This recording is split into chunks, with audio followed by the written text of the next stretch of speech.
Hello dear students, welcome to my channel right track for NEET.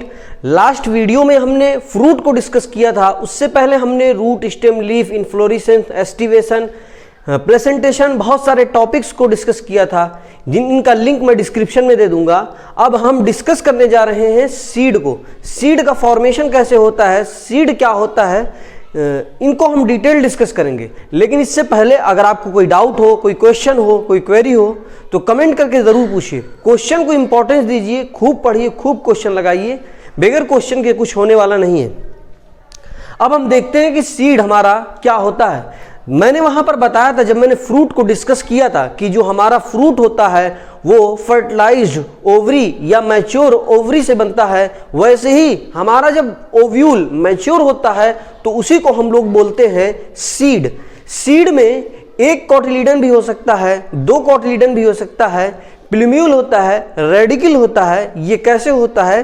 तो सबसे पहले हम लोग, अगर हमारे पास जो सीड है उसके पास दो कॉटिलीडन है तो उसको हम बोलते हैं डाइकॉट सीड। अगर उसके पास सिंगल कॉटिलीडन है तो उसको बोलते हैं हम लोग मोनोकॉट सीड। ये जो प्लूम्यूल होते हैं और रेडिकल होते हैं, दोनों के पास होते हैं। ये क्या होते हैं, हम इसको डिटेल डिस्कस करते हैं। सबसे पहले हम डाइकॉट सीड को देखते हैं। जो हमारा डाइकॉट सीड होता है, उसके जो सीड होता है, चाहे वो डाइकॉट हो चाहे मोनोकॉट हो, उसके ऊपर एक कवरिंग पाई जाती है। वो कवरिंग डिवाइड भी हो सकती है, डिफरेंशिएटेड भी हो सकती है, अनडिफरेंशिएटेड भी हो सकती है। जो आउटर लेयर होती है सीड की, उसको हम लोग बोलते हैं टेस्टा, जबकि इनर लेयर को हम लोग बोलते हैं टेगमिन। तो सीड के पास दो लेयर होती है ऐसे करके। एक को बोलते हैं हम लोग बाहर वाली को हम लोग बोलते हैं टेस्टा, और अंदर वाली को बोलते हैं टेगमिन। अब सीड जो है, जहां ये फ्यूनिकल एक स्ट्रक्चर होता है जिससे ये फ्रूट से लगी होती हैं। जैसे ये अगर हमारा पी का फ्रूट है तो ये जो पी के सीड होते हैं, पी के जो सीड होते हैं जिस स्ट्रक्चर से लगे होते हैं, उसको हम लोग बोलते हैं फ्यूनिकल। इसको हम लोग 12th में भी पढ़ेंगे। हल्का सा यहाँ पर देख लीजिए, इसको हम लोग बोलते हैं, ये जो स्ट्रक्चर होता है ये वाला, जिससे ये सीड का पी का सीड फ्रूट से लगा हुआ होता है, उसको हम लोग बोलते हैं फ्यूनिकल। फ्यूनिकल जहां पर अटैच होता है, यहां इस पॉइंट पर, इस पॉइंट को हम लोग बोलते हैं, यहाँ जो मैंने गोल सा बनाया है, इसको बोलते हैं हाइलम। हाइलम समझ लीजिए एक निशान होता है, एक स्कार होता है, एक धब्बा होता है, जिसको हम बोलते हैं हाइलम। हाइलम क्या बताता है कि फ्यूनिकल यहीं पर अटैच हमारा हुआ था। फ्यूनिकल, इसके हाइलम के पास एक छोटा सा पोर होता है, छेद होता है, जबकि हाइलम सिर्फ एक निशान है, वो कोई छेद नहीं होता। जबकि जो माइक्रोपाइल होता है वो एक पोर होता है, एक सुराख, छेद होता है छोटा सा, जिससे ऑक्सीजन की, कार्बन डाइऑक्साइड की एंट्री होती है, बाहर निकलते हैं और अंदर जाते हैं। इसमें क्या होता है, जो माइक्रोपाइल होता है वो हमारा छोटा सा पोर होता है और ये बहुत सारे फंक्शन ये करता है। अब हमारा जो सीड होता है, ये तो हमने देखा कि चाहे मोनोकॉट का हो चाहे डाइकॉट का हो, दोनों के पास ये सब चीजें पाई जाती हैं। सिर्फ मोनोकॉट में क्या फर्क हो, डाइकॉट में और क्या होता है, देखिए ये कॉटिलीडन मैंने बनाया। कॉटिलीडन जो होते हैं डाइकॉट में, ये डाइकॉट का स्ट्रक्चर है, डाइकॉट में दो कॉटिलीडन होते हैं, जबकि मोनोकॉट में एक कॉटिलीडन नहीं होगा। और ये जो होती है जिससे कॉटिलीडन लगे हुए होते हैं, इसको हम लोग बोलते हैं एम्ब्रियोनल एक्सिस। ये हमारी है एम्ब्रियोनल एक्सिस। एम्ब्रियोनल एक्सिस का वो पोर्शन जो कॉटिलीडन के ऊपर है, कॉटिलीडन के जो ऊपर पोर्शन होता है एम्ब्रियोनल एक्सिस वाला, एम्ब्रियोनल एक्सिस का जो पोर्शन कॉटिलीडन से ऊपर होता है, उसको हम लोग बोलते हैं प्लूम्यूल। दरअसल यही प्लूम्यूल होता है जिससे हमारा शूट सिस्टम एराइज होगा। शूट सिस्टम इसी प्लूम्यूल से एराइज होता है। जबकि कॉटिलीडन से जो नीचे वाला पोर्शन होता है, इसको हम बोलते हैं रेडिकल। रेडिकल से हमारा रूट पोर्शन एराइज होता है। रूट वाला जो पोर्शन होता है वो रेडिकल से एराइज होता है। अब हमारा जो सीड होता है मोनोकॉट में होता क्या है, यहां पर एक कॉटिलीडन नहीं होगा। ये मैंने एक कॉटिलीडन रब कर दिया है, ये हमारा कन्वर्ट हो गया मोनोकॉट सीड में। मोनोकॉट सीड में भी ऐसे ही होता है। बस होता क्या है, ये जो प्लूम्यूल होते हैं उसके ऊपर भी एक कवरिंग होती है। प्लूम्यूल के ऊपर एक कवरिंग होती है जिसको हम बोलते हैं कोलियोप्टाइल। इसको हम बोलते हैं कोलियोप्टाइल। यहाँ भी एक कवरिंग होती है, रेडिकल के ऊपर एक कवरिंग होती है जिसको हम लोग बोलते हैं कोलियोराइजा। कोलियोराइजा होता है और कोलियोराइजा पाया जाता है रेडिकल के ऊपर मोनोकॉट सीड में, जबकि कोलियोप्टाइल पाया जाता है प्लूम्यूल के ऊपर। ये होता है हमारा मोनोकॉट और डाइकॉट।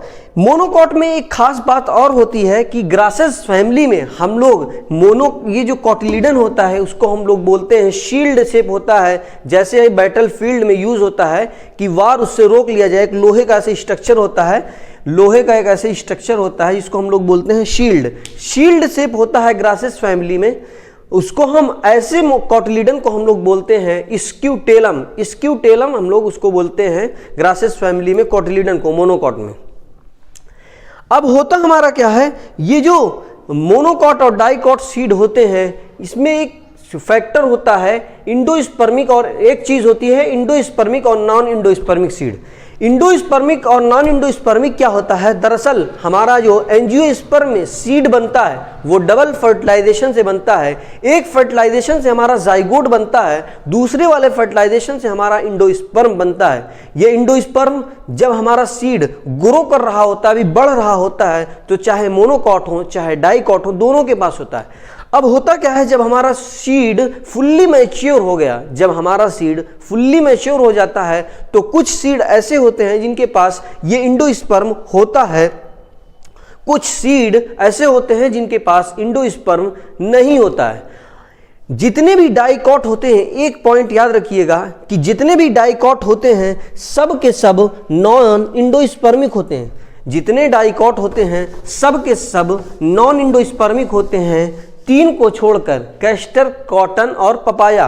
कैस्टर, कॉटन और पपाया में ये जो होते हैं इंडोस्पर्मिक होते हैं, जबकि जितने भी डाइकॉट होते हैं सब के सब नॉन इंडोस्पर्मिक का मतलब होता है उसके अंदर इंडोस्पर्म पूरा का पूरा खत्म हो चुका होता है, कंज्यूम हो चुका होता है।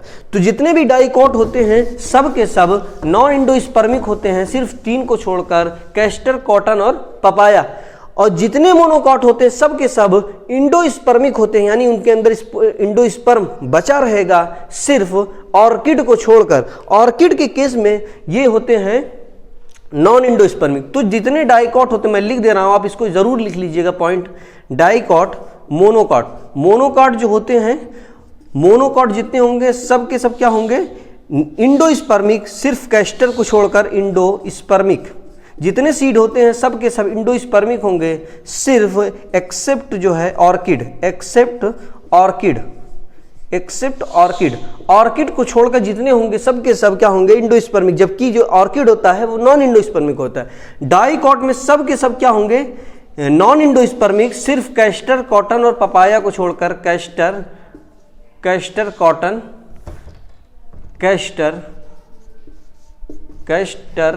कॉटन और पपाया को छोड़कर, कैस्टर, कॉटन और पपाया को छोड़कर जितने भी सीड होंगे सब के सब नॉन इंडोस्पर्मिक होंगे। ये तीनों इंडोस्पर्मिक होते हैं। ये तीन सीड जो होते हैं हमारा इंडोस्पर्मिक होता है।